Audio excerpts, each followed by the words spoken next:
अगदी तातडीनं 2200 कोटी रुपये रिलीज करून क्रॉप कंपेन्सेशनचा पहिला हप्ता जो काही आहे तो त्यांना मिळावा या संदर्भात आपण काम चालू केलं। साधारणपणे 68,69,756 हेक्टर एवढ्या जमिनीवरचं पिकांचं नुकसान झालेलं आहे। पूर्णतः जे नष्ट झालेले पडझड झालेले घर आहेत जी 100% गेली आहेत त्याला पूर्णपणे आपण नव्याने घर बांधण्याकरता त्या ठिकाणी मदत करणार आहोत। खरीपाच्या मोसमामध्ये जो काही पाऊस पडला सातत्याने जी अतिवृष्टी झाली त्यामुळे मोठ्या प्रमाणात शेतीचं आणि शेतकऱ्यांचं नुकसान झालं। पिकांचे नुकसान झालं, जनावरांचं नुकसान झालं, काही ठिकाणी घरांचं नुकसान झालं, गोठ्यांचं नुकसान झालं। जे काही ग्रामीण भागातलं पब्लिक इन्फ्रास्ट्रक्चर आहे त्याचंही नुकसान झालं आणि दुर्दैवाने काही लोक मृत्युमुखी देखील पडले, काही लोक जखमी झाले। असं एक प्रचंड आपल्याला चित्र भीषण अशा प्रकारचं पाहायला मिळालं। आम्ही देखील वेगवेगळ्या ठिकाणी प्रत्यक्ष जाऊन या परिस्थितीची पाहणी केली, सातत्याने शेतकऱ्यांशी आम्ही चर्चा केली आणि एक प्रकारे दिलासा आपल्याला कसा देता येईल याचा प्रयत्न आम्ही केला। तातडीची मदत म्हणून ज्यांच्याकडे नुकसान झालेलं आहे त्यांना घरामध्ये पाणी शिरलंय त्यांना 10,000 रुपये देण्याचा विषय असेल किंवा गहू तांदूळ देण्याचा विषय असेल, त्या ठिकाणी वेगवेगळ्या प्रकारे छोटी मोठी मदत जी आहे ती मदत करण्याचं काम आपण सुरू केलं।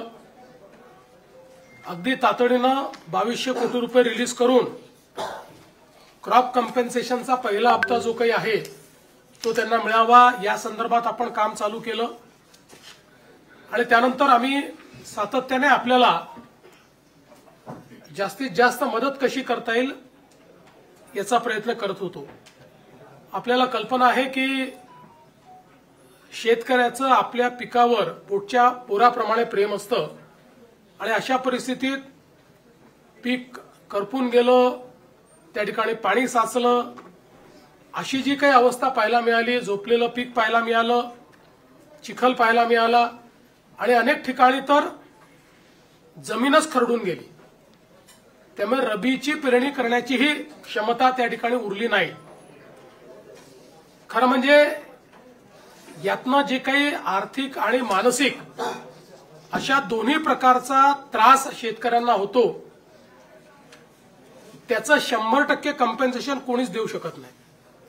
मात्र आमचा शेतकरी पुन्हा आपल्या पायावर उभा राहायला पाहिजे आणि भविष्यामध्ये पुन्हा शेतकरी आणि शेती ही उभी राहिली पाहिजे या दृष्टीनं आम्ही जास्तीत जास्त रिसोर्सेस याच्याकडे वळवण्याचा निर्णय घेतला आणि त्या दृष्टीने आम्ही कंपेन्सेशनच्या संदर्भातलं एक पॅकेज तयार केलेलं आहे।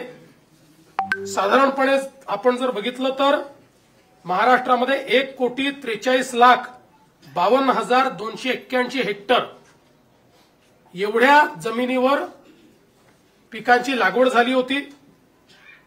यापैकी साधारणपणे 68,69,756 हेक्टर एवढ्या जमिनीवरचं पिकांचं नुकसान झालेलं आहे। यात काही जमिनीवर अंशतः आहे आणि मोठ्या प्रमाणात पूर्णतः नुकसान आपल्याला पाहायला मिळतं आहे। साधारणपणे मेजर नुकसान जे आहे ते 29 जिल्ह्यांमध्ये झालेलं आहे। 253 तालुके हे जवळपास सरसकट आम्ही घेतलेले आहेत की ज्या ठिकाणी आम्ही मदत करतो आहोत, ज्यामध्ये 2059 मंडळ आहेत की ज्या मंडळांमध्ये क्रॉप डॅमेज झालेला आहे। त्यामुळे 65 मिलीमीटरची अट आम्ही ठेवलेली नाही, जिथे क्रॉप डॅमेज आहे असं सगळं कव्हर करून त्या ठिकाणी मदत करण्याचा निर्णय आपल्या सरकारने त्या ठिकाणी घेतलेला आहे। एकूण सर्व प्रकारची जी मदत आपण करतो आहे ज्यामध्ये क्रॉप डॅमेज आहे, ज्यामध्ये खरडून गेलेल्या जमिनीचा विषय असेल किंवा मृत व्यक्तींना मदत असेल, जखमींना मदत असेल, इस्पितळातली मदत असेल, 10,000 रुपये जे आपण देतो ती मदत असेल, पूर्णतः जे नष्ट झालेले पडझड झालेले घरं आहेत जी 100% गेली आहेत त्याला पूर्णपणे आपण नव्याने घरं बांधण्याकरता त्या ठिकाणी मदत करणार आहोत आणि नव्याने प्रधानमंत्री आवास योजनेतला नवीन घर समजून त्याला पूर्ण पैसे देऊन त्या ठिकाणी त्या घराची निर्मिती आपण करणार आहोत. डोंगरी भागातली देखील जी घरं आहेत त्यांना 10,000 रुपये जास्तीचे देऊन त्या घरांना देखील आपण मदत करणार आहोत. जिथे अंशतः घरांची पडझड झाली आहे त्यांनाही मदत करणार आहोत. झोपड्यांची जिथे पडझड झाली आहे त्यांनाही मदत करणार आहोत. त्यासोबत गोठ्याची मदत आपण वेगळी करणार आहोत. दुकानदारांचं देखील नुकसान झालेल्या जवळपास 50,000 रुपयापर्यंतचं दुकानदारांना देखील आपण त्या ठिकाणी मदत करणार आहोत. दुधाळ जनावरं जी आहेत याच्याकरता जवळपास 37,500 रुपयापर्यंत प्रति जनावर अशा प्रकारे मदत करण्याचा आपण निर्णय घेतलेला आहे आणि एनडीआरएफमध्ये 3 जनावरांपर्यंतची जी काही मर्यादा आहे ती आपण काढून टाकलेली आहे. जेवढ्या जनावरांचं त्या ठिकाणी मृत्यू झाला असेल त्या प्रत्येक जनावराकरता राज्य सरकारच्या वतीनं कॉम्पेन्सेशन देण्यात जाईल. ओढकाम करणारी जी जनावरं आहेत त्याच्याकरता 32,000 रुपये प्रति जनावर देण्यात येईल. कुक्कुटपालनाकरता देखील आपण त्या ठिकाणी जो काही आपला दर आहे तो 100 रुपये प्रति कोंबडीप्रमाणे जेवढं नुकसान झालं असेल तेवढं देणार आहे. विशेषतः खरडून गेलेली जी जमीन आहे हा एक अत्यंत महत्वाचा विषय आहे कारण शेवटी शेतकऱ्याला सॉईल आणावं लागणार आहे, माती आणावी लागणार आहे आणि त्याकरता मोठ्या प्रमाणात त्यांना त्याची मदत आपल्याला करावी लागणार आहे आणि म्हणून आपण हा निर्णय केलेला आहे की 47,000 रुपये हेक्टरी त्यांना कॅश कॉम्पेन्सेशन आणि 3 लाख रुपये हेक्टरी हे नरेगाच्या माध्यमातून आम्ही त्यांना देणार आहोत. म्हणजे जवळपास 3.5 लाख रुपये हेक्टरी हे खरडून गेलेल्या जमिनीकरता शेतकऱ्यांना उपलब्ध करून देण्याचा निर्णय हा आपण या ठिकाणी घेतलेला आहे. आणि याच्या व्यतिरिक्त सगळ्यात महत्वाचं की जे काही कॉम्पेन्सेशन आपल्याला क्रॉपच्या संदर्भात द्यायचं आहे त्या क्रॉपच्या कॉम्पेन्सेशनच्याकडे मी शेवटी येतो. बधित विहिरी आहेत.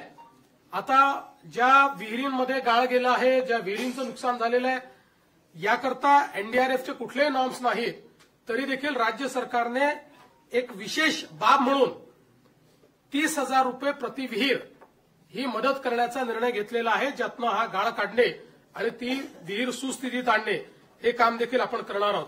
यासोबत अन्नधान्याच्या किट्स वगैरे आपण त्या ठिकाणी देतो ते मी यापूर्वी देखील सांगितलेलं आहे.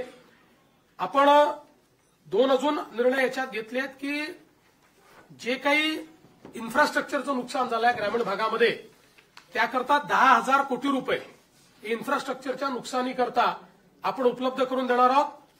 डीपीसीमध्येही 5% अशा प्रकारे पूरग्रस्त भागातल्या कामाकरता आपण जवळपास 1,500 कोटी रुपये हे आपण उपलब्ध करून दिलेले आहेत.